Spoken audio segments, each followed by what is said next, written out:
Hello everyone, অনেক দিন পর তোমাদের সাথে একটা ছোট্ট ভিডিও শেয়ার করছি। দুদিনের জন্য অফিস ট্রেনিংয়ে যাচ্ছি নর্থ বেঙ্গল। অনেক ঘন্টা বেশ ট্রেনে ট্রাভেল করতে হবে, তাই জন্য আমি একটা হালকা পাতলা ড্রেস পরেছিলাম।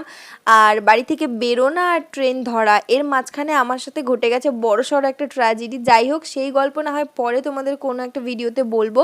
লাস্ট মোমেন্টে গিয়ে আমি ট্রেনটা ধরতে পেরেছি। ট্রেনে ওঠার সাথে সাথেই দিয়ে দিয়েছিল স্ন্যাক্স, তবে এতক্ষণে টেনশন আর দৌড়োদৌড়িতে প্রথমটায় আমার ভীষণ শরীর খারাপ লাগছিল। তারপরে সবার বলাতে আমি একটু গরম চা আর খাবার খাওয়াতে সত্যিই বেটার ফিল করছিলাম। আর এই যে আমাদের রুমাদি নিজের হাতে এত ভালোবেসে খাইয়ে দিচ্ছিল যে না খেয়ে থাকাই যাচ্ছিল না। তারপর সন্ধ্যের সময় একটু বেশ বোরই হচ্ছিলাম, তাই আমি এখানে সিনচ্যানের একটা এপিসোড দেখলাম। তারপর 8:45 নাগাদ আবার আমাদের ডিনার চলে আসে, আর ডিনারে এতগুলো আইটেম ছিল যে আমি কোনোটাই শেষ করে উঠতে পারিনি। এরপর 10:55 নাগাদ আমরা নেমে যাই এনজিপি স্টেশনে। আর বাকি কি কি করলাম সেই সব কিছু তোমাদের সাথে শেয়ার করব নেক্সট ভিডিওতে। ততক্ষণের জন্য টাটা।